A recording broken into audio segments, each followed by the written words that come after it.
नमस्कार बच्चों, कैसे हैं आप सब। आशा करती हूँ आप सभी अच्छे होंगे, स्वस्थ होंगे, खुश होंगे और अपनी पढ़ाई भी अच्छे से कर रहे होंगे। तो जैसा कि आप सभी जानते हैं, मैं हूँ आपकी हिंदी की अध्यापिका और मैं स्वागत करती हूँ आप सभी का आईसीटी वर्चुअल क्लासरूम में। और आज हम यहाँ पर एकत्रित हुए हैं पढ़ने के लिए क्लास 10th की हिंदी। क्लास 10th की हिंदी में हम पढ़ रहे हैं अपने हिंदी व्याकरण का भाग पद परिचय। तो पद परिचय हम यहाँ पर पढ़ रहे हैं और मुझे लगता है काफी कुछ आप लोग सीख चुके हैं अभी तक पद परिचय में।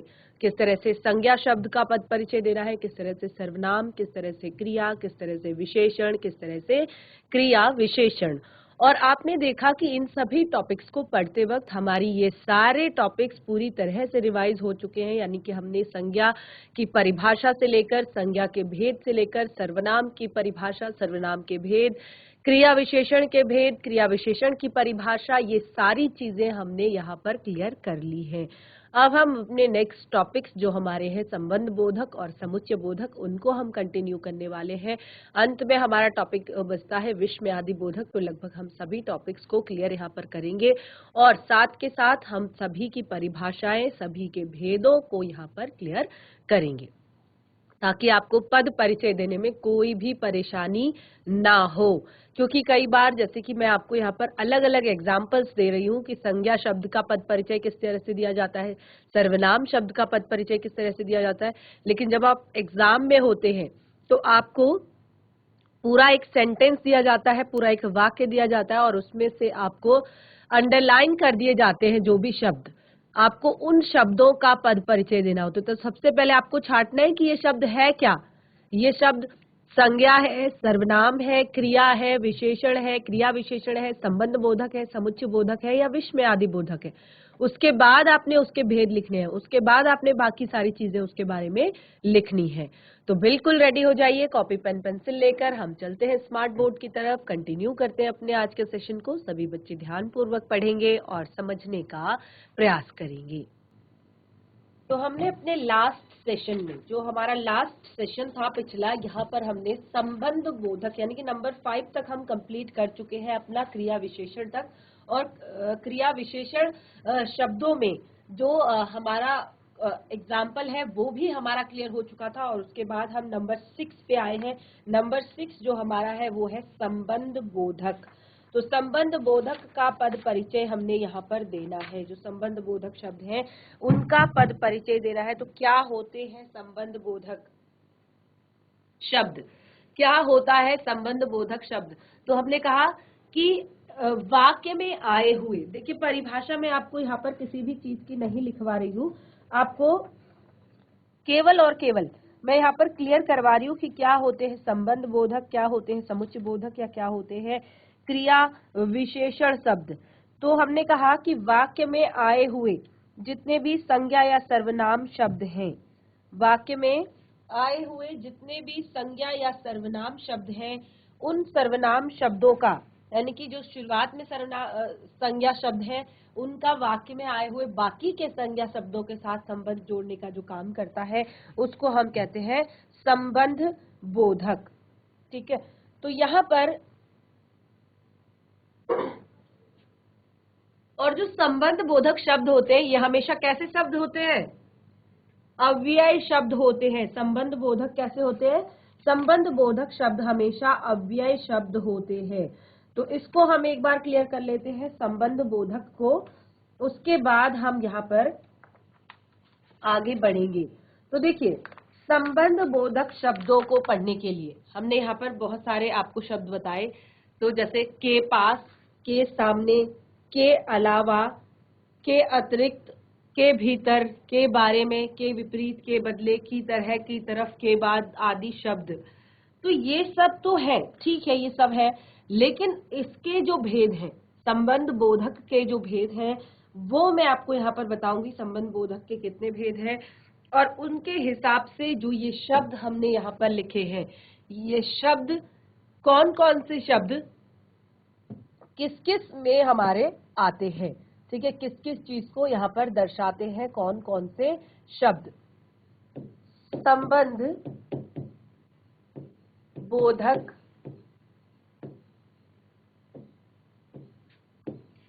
शब्दों के भेद। ठीक है, संबंध बोधक शब्दों के भेद। तो संबंध बोधक शब्दों के जो भेद हैं वो 8 भेद हैं। कितने भेद हैं? 8 भेद हैं। ठीक है, तो उन 8 भेदों को पहले लिख लेते हैं, फिर कौन कौन सा शब्द किसके अंतर्गत आएगा वो यहाँ पर हम बताएंगे।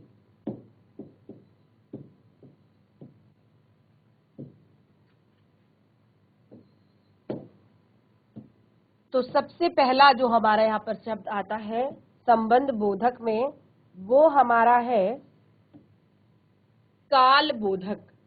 वो हमारा है काल बोधक। काल बोधक। देखिए, संबंध बोधक तो है ही, लेकिन कैसा संबंध बोधक है?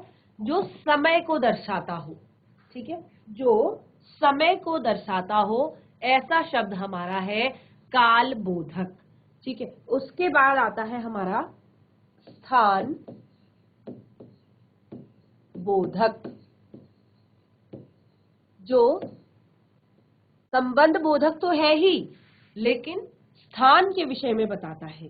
ठीक है, दिशा बोधक। दिशा बोधक। दिशा बोधक जो दिशा को दर्शाता है, जो दिशा को दर्शाता है। ठीक है, अब आप होगा वो आपका संबंध बोधक शब्द ही, लेकिन कैसा होगा? दिशा को बताने वाला होगा। ठीक है, तो उसको हम कहेंगे दिशा बोधक। दिशा बोधक संबंध बोधक अव्यय शब्द। ठीक है, उसके बाद नंबर 4 साधन बोधक। साधन। साधन अर्थात बोधक, अर्थात किसी भी काम को जब हम करते हैं, अध्यापिका कलम से लिख रही है। अध्यापिका कलम से लिख रही है, तो अध्यापिका के लिखने का साधन क्या है? अध्यापिका के लिखने का साधन क्या है? कलम। और देखिए, अध्यापिका कलम से लिख रही है, तो यहाँ पर या चाकू के द्वारा फल काटे जाते हैं, तो फल काटने का साधन क्या है? चाकू है। ठीक है, इसी तरह से आगे हेतु बोधक। हेतु बोधक। अब हेतु बोधक क्या शब्द होते हैं? जैसे हम कहते हैं ना, इसके अलावा और दिखाओ, तो हेतु यानी कि इसके अलावा और क्या है। उसके बाद संग बोधक।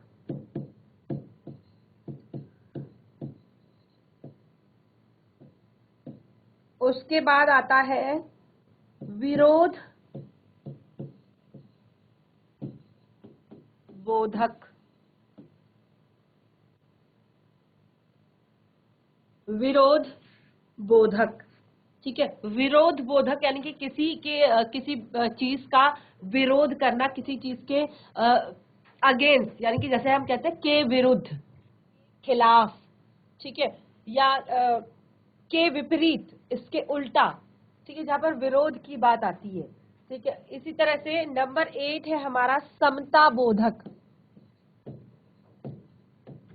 समता बोधक। ठीक है, ये समता बोधक क्या होता है?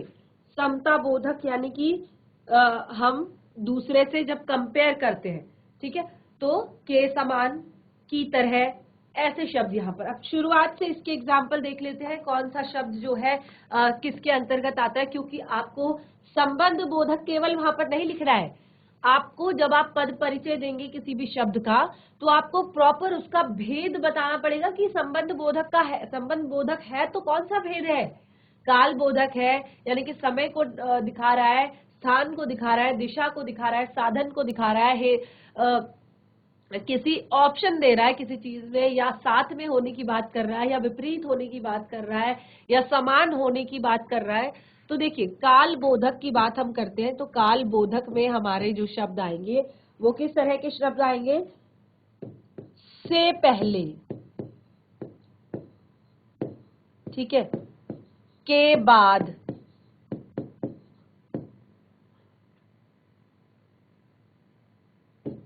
के आगे,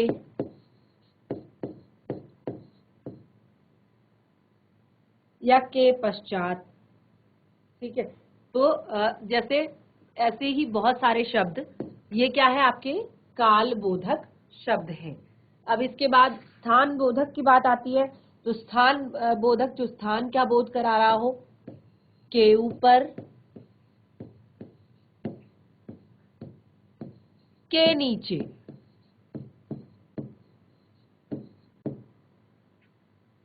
के बाहर,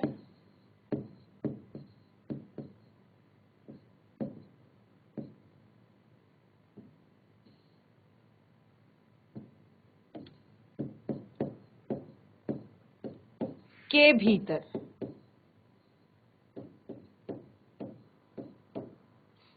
ठीक है, इस तरह के और भी शब्द। अब दिशा बोधक, दिशा यानी कि जहां पर जैसे दिशा, जैसे हमारे विद्यालय के पास एक बगीचा है, हमारे विद्यालय के पास एक बगीचा है, बगीचे के पास मंदिर है। ठीक है, तो ये एक दिशा की बात की जा रही है यहाँ पर। या हमारे घर के सामने एक खेल का मैदान है, घर के आसपास बहुत हरियाली है। ठीक है, तो इस तरह दिशा बोधक, के पास,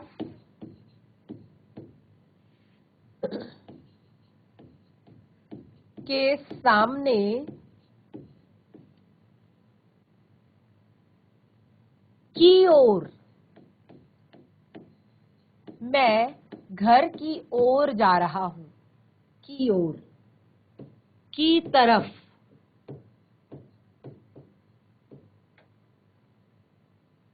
के समीप।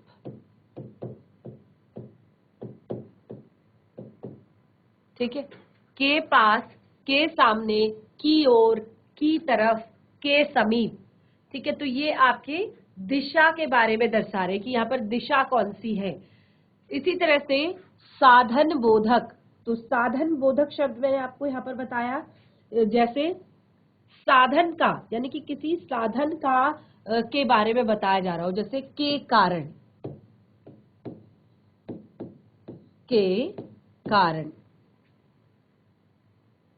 के द्वारा, के जरिया,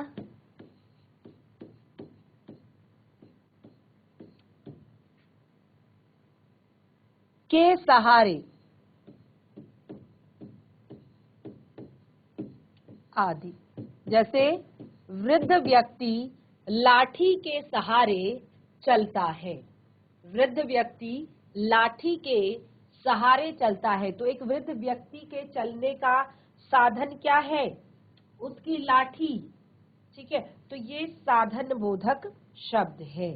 ठीक है, इसी तरह से हेतु बोधक, तो हेतु यानी कि जहां पर ऑप्शन हो। ठीक है, जहां पर ऑप्शन हो, जैसे के अलावा, ऐसे ही के बिना,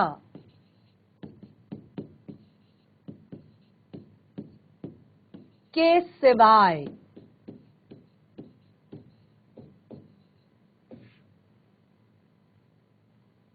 के अतिरिक्त।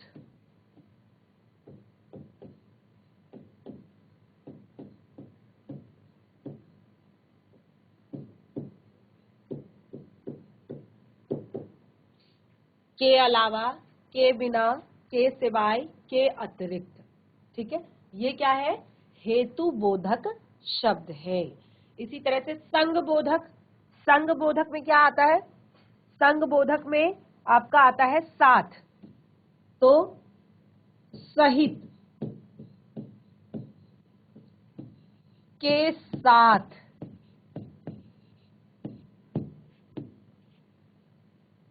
समेत,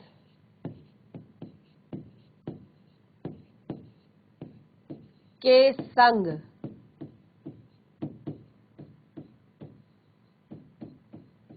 आदि। क्लियर हो रही है चीजें?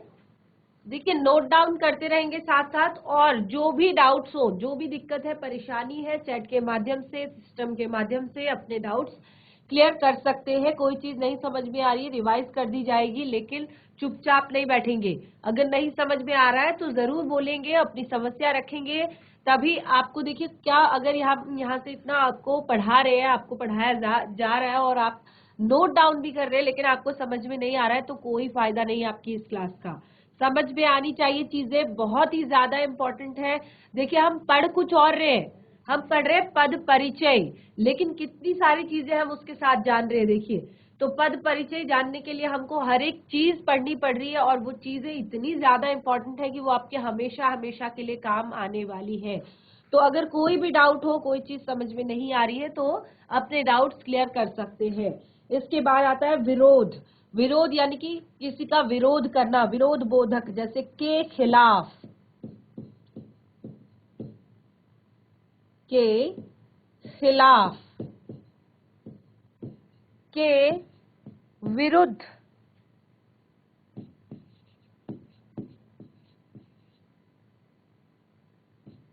के विपरीत,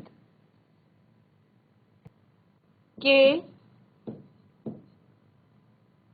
विपरीत।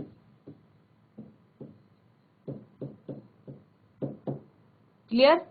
उसके बाद आता है हमारा समता बोधक। नंबर 8 आता है हमारा समता बोधक।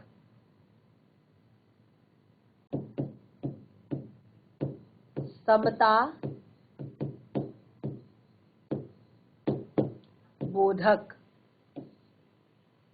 समता बोधक यानी कि समानता दर्शाना। ठीक है, तो इसमें कौन से शब्द आएंगे? बहुत ही इजी है, के समान, की तरह,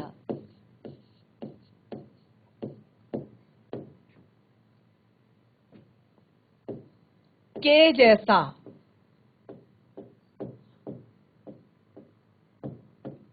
के अनुरूप,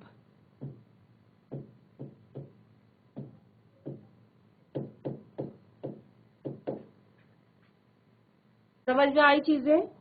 के समान, की तरह, के जैसा, के अनुरूप, के भांति आदि। ठीक है, तो यहाँ पर आपने आठों के 8 भेद यहाँ पर पढ़ लिए हैं समता बोधक के, और सभी शब्द जिनका हमने यहाँ पर अपना डिस्कशन किया था कि कौन कौन से शब्द आते हैं समता यहाँ पर संबंध बोधक शब्दों में। तो देखिए हमने कहा विद्यालय के पास बगीचा है, ये सबसे पहले हमने यहाँ पर आपको क्लियर करने की कोशिश की कि आप आखिर संबंध बोधक शब्द होते क्या है। उसके बाद हमने कहा विद्यालय के पास बगीचा है, मंदिर के सामने फूल खिले हैं। इसके अतिरिक्त हमने बहुत सारे शब्द आपको यहाँ पर बताए, लेकिन क्योंकि उन शब्दों को हमें क्लियर भी करना है, शब्द तो हमने यहाँ पर बता दिए, हमने क्लियर भी करना है कि आखिर ये शब्द किसके अंतर्गत आते हैं, क्योंकि संबंध बोधक जब हम शब्द बताएंगे, जब हम उसका पद परिचय देंगे, तो सबसे पहले हमें भेद बताना होगा। तो उसके लिए हमने यहाँ पर सारे भेद आपको 8 के 8 भेद क्लियर कर दिए हैं। और अब थोड़ा सी परेशानी आपकी थोड़ा सा कम हो गई, क्योंकि इतने सारे एग्जाम्पल आपको यहाँ पर मिल गए हैं कि अब आपको कोई भी शब्द आ जाएगा तो आपको उसके लिए परेशान होने की जरूरत नहीं पड़ेगी। जैसे काल बोधक में हमने कहा जो शब्द आपको समय के बारे में बोध करा रहे हैं, समय के विषय में बता रहे हैं, तो उनको कहा काल बोधक। ठीक है, जैसे हमने से पहले, के बाद, के आगे, तो ये समय, ऐसे शब्द क्या करते हैं, समय के बारे में बताते हैं, तो इनको हम रखेंगे काल बोधक के अंतर्गत। उसके बाद आता है स्थान बोधक। तो स्थान बोधक के ऊपर, के नीचे, के बाहर, तो जहां पर भी ऐसे शब्द होंगे बिल्कुल कंफ्यूज होने की जरूरत नहीं है, सीधे सीधे आप लिखेंगे स्थान बोधक समुच्चय, समुच्चय बोधक अव्यय शब्द। उसके बाद दिशा बोधक, यानी कि जहां पर दिशा की बात आएगी, के पास, के सामने, की ओर, की तरफ, के समीप, ये सारी चीजें दिशा को दर्शाती है, तो इनको कहा गया है दिशा बोधक। उसके बाद साधन, जहां पर साधन दिखाया गया हो कि के कारण, इसके कारण हुआ, इसके द्वारा किया गया, इसके जरिए किया गया, इसके सहारे किया गया, तो इस काम को करने का ये क्या है, एक साधन है। तो ये सारे शब्द आपके क्या है, साधन बोधक है। तो बिल्कुल भी आपको कंफ्यूज नहीं होना है। इसी तरह से हेतु बोधक, के अलावा, के बिना, के सिवाय, के अतिरिक्त, के, ये सब है हेतु, यानी कि ऑप्शन यहाँ पर होता है कि इसके अलावा भी कुछ है, इसके बिना नहीं हो सकता, इसके सिवाय, इसके अतिरिक्त। ठीक है, इसी तरह संग बोधक की बात आती है तो सहित, इसके, या के साथ, के समेत, के संग आदि। इसी तरह से विरोध बोधक में, तो विरोध में हमेशा अपोजिट, विरोध किया जाएगा, के खिलाफ, के विरुद्ध, के विपरीत। ठीक है, इसी तरह से समता बोधक, समता बोधक में हमने कहा के समान, की तरह, की भांति। ठीक है, तो ये सारे हमारे भेद हैं। अब हम यहाँ पर कुछ एग्जाम्पल्स लिखेंगे जिनका आपको पद परिचय देना है, जिनका आपको पद परिचय देना है। तो सबसे पहले एग्जाम्पल हम यहाँ पर लेंगे, उदाहरण, चाकू के द्वारा फल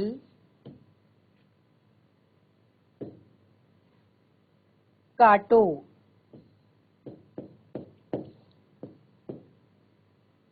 चाकू के द्वारा फल काटो। साफ साफ दिख रहा है, कुछ भी चीज आपको यहाँ पर बताने की जरूरत नहीं है कि हम किस बारे में पढ़ रहे हैं। हम संबंध बोधक के बारे में पढ़ रहे हैं और संबंध बोधक का ही हमें पद परिचय देना है। संबंध बोधक का ही हमें पद परिचय देना है। ठीक है, तो ये आपने लिख लिया, चाकू के द्वारा फल काटो। ठीक है, इसी तरह से एक और एग्जाम्पल हम यहाँ पर लेंगे, कुर्सी के नीचे कुछ पड़ा है। कुर्सी के नीचे कुछ पड़ा है। कुर्सी के नीचे कुछ पड़ा है। ठीक है, तो अब आपको इन दोनों शब्दों का पद परिचय देना है। इन दोनों शब्दों का पद परिचय देना है। तो सबसे पहले हम देंगे के द्वारा शब्द का। सबसे पहले हम पद परिचय देंगे के द्वारा शब्द का। तो जो हमारा शब्द है के द्वारा, ये क्या है, इसका सबसे पहले आपको क्या क्या चीजें क्लियर करनी है। आपने सबने नोट डाउन कर रखा है कि हमें पद परिचय देने के लिए क्या क्या चीजें याद करनी होती है। हमें पद परिचय देने के लिए सबसे पहले आप भेद क्लियर होना चाहिए, संबंधित वाक्य पता होना चाहिए, शब्दों आदि और यहाँ पर शब्दों के साथ उसका वर्णन क्लियर हमें होना चाहिए। तो के द्वारा शब्द का हमें पद परिचय देना है। ठीक है, देखिए, के द्वारा, चाकू के द्वारा फल काटो। तो याद करने की कोशिश कीजिए, अभी अभी हमने इस चीज को लिखा है, अभी अभी हमने इस चीज को लिखा है, अपने कॉपी में नोट डाउन भी किया है और साथ के साथ समझा भी है। चाकू के द्वारा फल काटो। तो चाकू क्या है, चाकू है साधन, किस चीज का, फल को काटने का। तो ये जो शब्द यहाँ पर दिया गया है के द्वारा, ये कैसा शब्द है, ये आपका साधन बोधक, संबंध बोधक अव्यय शब्द है। साधन बोधक, संबंध बोधक, क्योंकि ये तो बताना ही है कि ये कौन सा शब्द है और कैसा शब्द है वो भी बताना है। ठीक है, तो साधन बोधक है, संबंध बोधक है और साथ ही क्या है, अव्यय है। ठीक है, साथ ही क्या है, अव्यय है। साधन बोधक, संबंध बोधक और अव्यय है। और क्या दर्शा रहा है, आज हमने क्या कहा कि शब्दों आदि के साथ उसका वर्णन किस तरह से है। तो ये चाकू और फल के बीच, चाकू और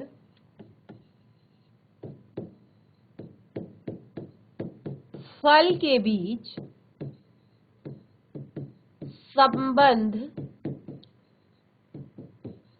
बता रहा है। क्लियर? तो ये दो चीजें आपको यहां पर लिखनी है, सबसे पहले भेद और दूसरा वाक्य में जो दूसरे शब्द हैं उनके साथ उसका संबंध क्या है। तो ये क्लियर हो गया। अगला हमने यहां पर दिया है कुर्सी के नीचे कुछ पड़ा है। के नीचे, अभी अभी सारे भेद लिखे हैं। के नीचे, के नीचे शब्द कैसा है? कुर्सी के नीचे कुछ पड़ा है, तो ये है आपका स्थान बोधक, संबंध बोधक, ये जरूर लिखेंगे। स्थान बोधक, संबंध बोधक,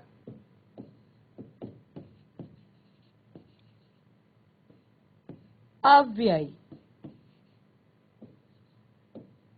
और उसके बाद कुर्सी के नीचे कुछ पड़ा है, कौन सा संबंध बता रहा है? कुर्सी और उसके नीचे जो चीज गिरी है उसका। कुर्सी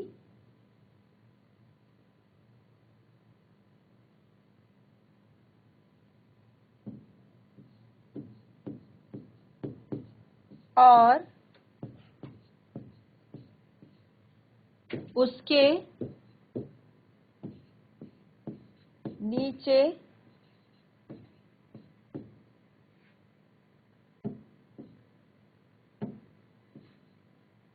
बड़ी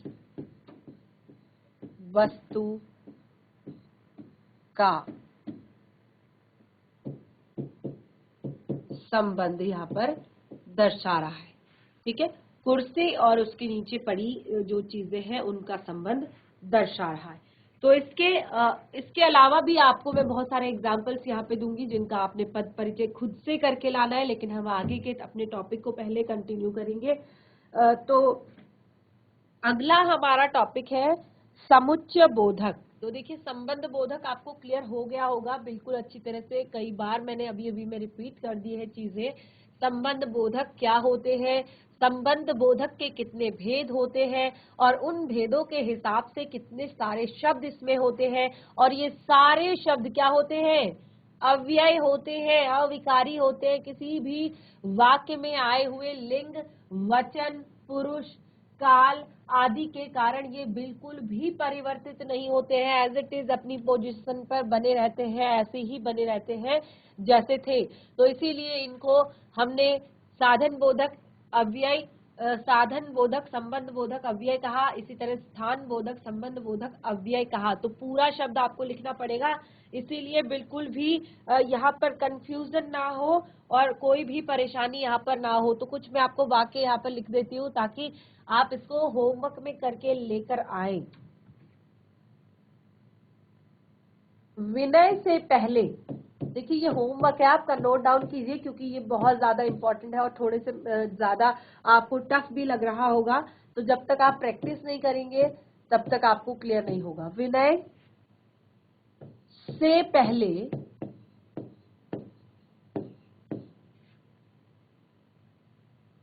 रोहन घर पहुंचा। दूसरा है घर के आसपास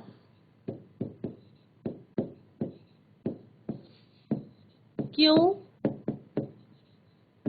घूम रहे हो। अगला है भगवान के अलावा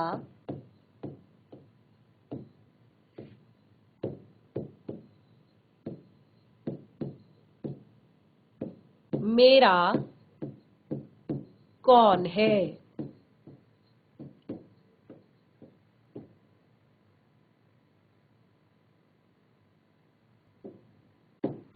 कानून के खिलाफ खिलाफ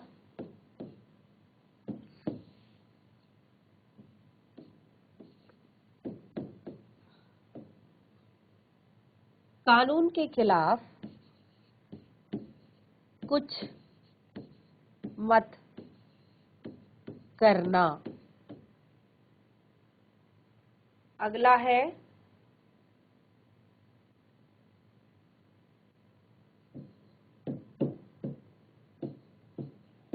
सीता के जैसा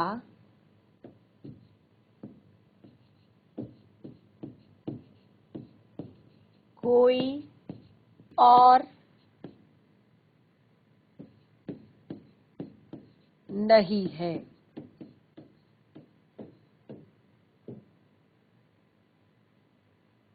तो यहां पर मैंने 5 वाक्य आपको दिए हैं, 5 सेंटेंस दिए हैं, जिसमें विनय से पहले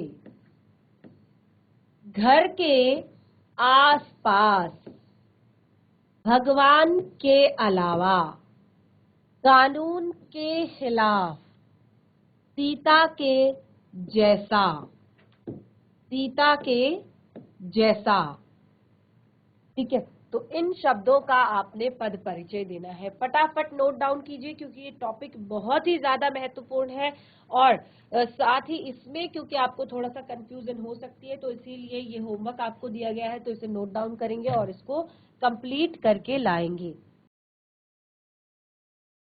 तो बच्चों, आज के सेशन में हमने यहाँ पर संबंध बोधक जो हमारे शब्द हैं उनके विषय में हमने यहाँ पर जाना कि किस तरह से हम संबंध बोधक शब्दों का पद परिचय देंगे। तो उसके लिए हमें क्या क्या चीजें पढ़नी थी वो सारी हमने यहाँ पर क्लियर की। सबसे पहले हमने संबंध बोधक होते क्या है उसके विषय में जाना। उसके बाद हमने संबंध बोधक के 8 भेदों को यहाँ पर क्लियर किया। तो देखिए, कंफ्यूज इसमें बिल्कुल नहीं होना है क्योंकि इसके 8 भेद है और उन्हीं 8 भेदों के अलग अलग शब्द भी है। तो इसीलिए मैंने आपको यहाँ पर होमवर्क भी दिया है ताकि आपका जो कंफ्यूजन हो वो इस प्रैक्टिस से थोड़ा सा दूर हो जाए और आप चीजों को समझ पाएं अच्छे से। तो आज जो भी टॉपिक हमने यहाँ पर पढ़ा है उसको घर पर जरूर रिवाइज करें, होमवर्क को करने का कोशिश करें। अगर समझ में नहीं आता है तो नेक्स्ट सेशन में दोबारा से पूछ सकते हैं। तो आज का सेशन हमारा यहीं पे समाप्त होता है। तब तक के लिए धन्यवाद। आपका दिन शुभ हो।